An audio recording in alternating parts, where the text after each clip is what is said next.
Do you love guns? Hi, Gene Kelly here, and I've always been passionate about firearms. I started gunsmithing and went to gunsmithing school when I was just 18. I've been a professional gunsmith for over 40 years now, and I'm a licensed Class II manufacturer. I've been teaching gunsmithing since 1993. Now, we started the Gunsmithing Club of America 15 years ago to create a place where people who shared our passion, both professionals and hobbyists, could find reliable, trusted information on real-world gunsmithing. We wanted to provide a place where our instructors could continuously teach our members, where both hobbyists and professional gunsmiths could share their experience and learn from each other. It's to be a trusted community with reliable information.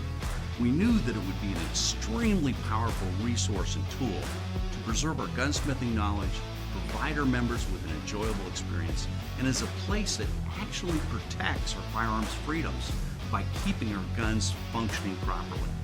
As a member of the GCA, you'll have access to over 400 hours of gunsmithing instruction and techniques on video, all by qualified instructors who are masters in the field.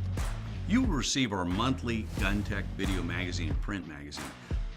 Plus, the GCA members' website contains almost 200 extremely detailed firearm disassembly and reassembly video courses, hundreds of product reviews, firearms evaluations, and industry interviews. The Gunsmithing Club of America is a one-of-a-kind organization. There's no other club or group specifically dedicated to the art, craft, and profession of gunsmithing. As a hobbyist or a professional, you'll find that this is your source for the knowledge you need. So feed your passion about guns and gunsmithing by being a member in a community of like-minded individuals. If this sounds like you, join us today.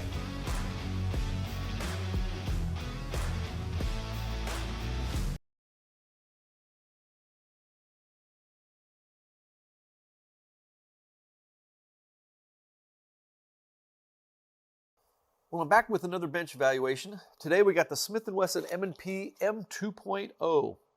A couple of the new things that they're advertising on these. They've been out for quite a while now, and they're selling a ton of them. A lot of law enforcement agencies are taking note and acquiring these. One is the textured finish on the grip angle, and the earlier ones, I don't know how many back straps they had, but I know that the current ones come with 4. It's got some other features that are a little different, if you will, than what we're used to. Before we get going, the cameraman and I have both examined the gun to make sure it is indeed empty. The 2 dummies I have on set are dummies. Just FYI. So it still has the little lever you can push down on the inside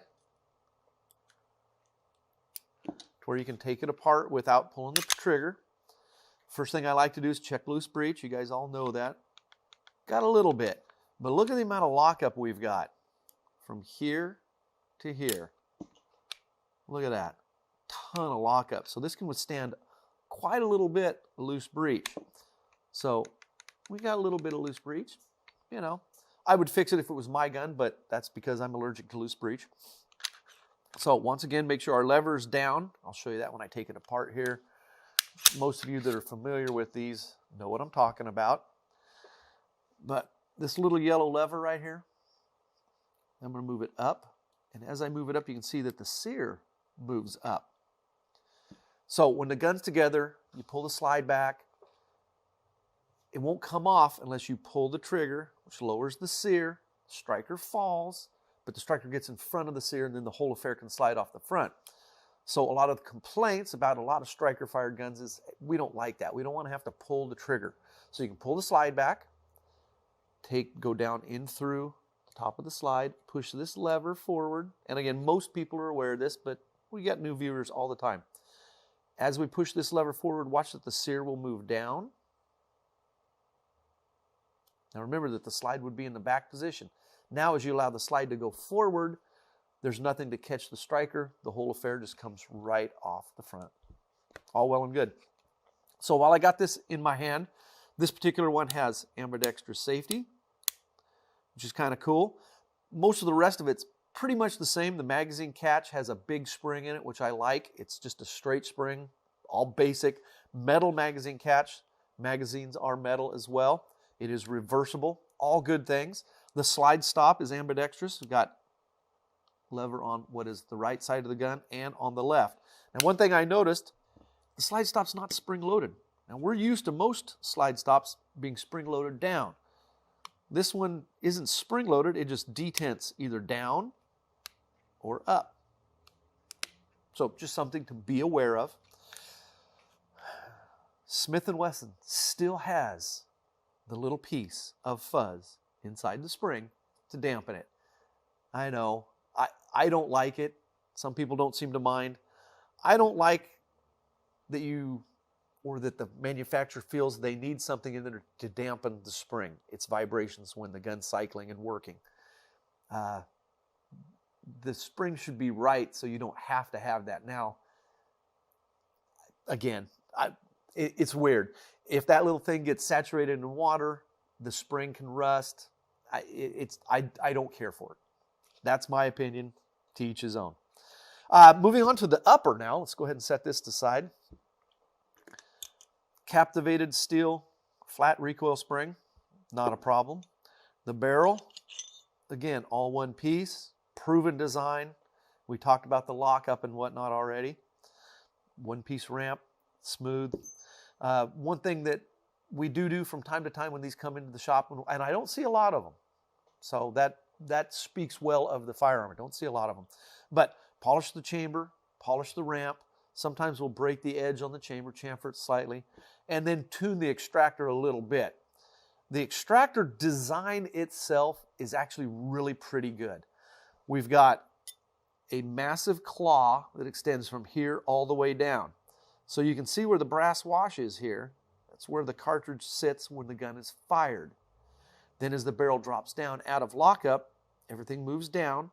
So your extractor extends down as well to keep a hold on the cartridge rim. That's great. I love that. Love it. The hook itself is positive, and we're not going to take this one apart, but it has a great mechanical advantage of moment of mass. And so what is moment of mass for the new viewers? The older guys already know.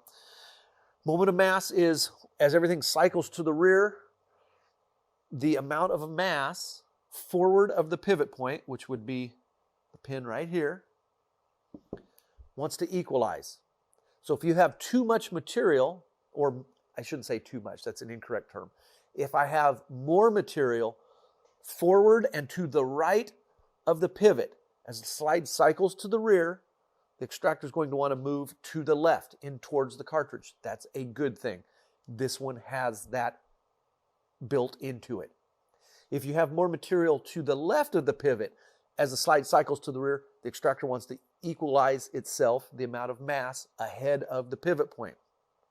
So the extractor would want to move to the right, letting go of the cartridge, leaving it in the chamber or partway out of the chamber, whichever is bad, regardless. So these extractors are designed well. Whoever designed this extractor had their head on straight. That's a good thing. It is positive in virtually all angles. Sometimes, now this particular one is about neutral as far as the angle on the face. Let me get it. We'll get a close up here in just, there we go. The angle right here down. We usually want it angled in a manner like that. Now I've exaggerated for, your viewing pleasure.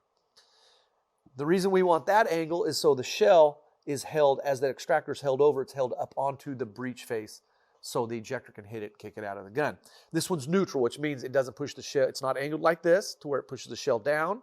It's not angled like this to where it holds it up or pushes it up. It's neutral, just holds it straight over. That's fine. That's livable, doable, and appropriate. So the gun is going to function well, I do believe. I don't see any issues there. As far as spring out, we do move out a bit, which means that the extractor has tension on the cartridge case, on the breech face. Now, I mentioned one other thing when I was talking about some of the alterations we do. And again, I'm not doing a whole lot. We don't see a lot of these. Well, one is that extractor. I'll break the bottom edge of that extractor so as the shell feeds out of the magazine onto the breech face, up underneath that extractor, it hits that extractor and wants to push it out. If that point, let me get another close up here real quick. If this point right here on the extractor is sharp, as the shell feeds up, it'll dig into the brass and want to jam, slow everything down, cause a malfunction and a jam. So a lot of times we'll chamfer that just slightly, buff it, get everything a good polish, so as the extractor, as the shell feeds up the bolt face, breech face, underneath the extractor, it'll push it out of the way and go in the barrel. One of the other features that they're touting on this is the quick reset. And it has a fairly good reset. It's relatively light. And get this back together real quick. Now, Jack always does our bench field evaluation, if you will. At the bench, he measures the trigger pull, things of that nature. The slide, getting ahead of myself. The trigger pull feels lighter. It's a production gun, new production gun. So it's got some roughness here and there, which will probably wear in as the boys down south do their shooting and field evaluation. I would want to smooth some things out. It's got a firing pin block plunger, so the parts that rub on it can, if it's got some roughness moving up and down and the bar that rubs against it, you can feel that. It's got a little bit of that, and I do mean a little bit, not a lot. Trigger travel, striker, falls, drop the slide, turn it over so you can see, release the trigger to there, reset. So it's got a short reset, and it feels nice. And the gun in my hand feels nice, and I know that's a personal preference. But once again, they've addressed that with the 3 extra backstrap guys. So you pick the one that feels the best in your hand and go with it. The gun's going to run fine, I'm sure. So I will get this off to the boys down south and let them do that, and they will show you. See you next time. Do you love guns? Hi, Gene Kelly here, and I've always been passionate about firearms. I started gunsmithing and went to gunsmithing school when I was just 18. I've been a professional gunsmith for over 40 years now, and I'm a licensed Class II manufacturer. I've been teaching gunsmithing since 1993. Now, we started the Gunsmithing Club of America 15 years ago to create a place where people who shared our passion, both professionals and hobbyists, could find reliable, trusted information on real-world gunsmithing. We wanted to provide a place where our instructors could continuously teach our members, where both hobbyists and professional gunsmiths could share their experience and learn from each other. It's to be a trusted community with reliable information. We knew that it would be an extremely powerful resource and tool to preserve our gunsmithing knowledge, provide our members with an enjoyable experience, and as a place that actually protects our firearms freedoms by keeping our guns functioning properly. As a member of the GCA, you'll have access to over 400 hours of gunsmithing instruction and techniques on video, all by qualified instructors who are masters in the field. You will receive our monthly Gun Tech video magazine and print magazine. Plus, the GCA members' website contains almost 200 extremely detailed firearm disassembly and reassembly video courses, hundreds of product reviews, firearms evaluations, and industry interviews. The Gunsmithing Club of America is a one-of-a-kind organization. There's no other club or group specifically dedicated to the art, craft, and profession of gunsmithing. As a hobbyist or a professional, you'll find that this is your source for the knowledge you need. So feed your passion about guns and gunsmithing by being a member in a community of like-minded individuals. If this sounds like you, join us today.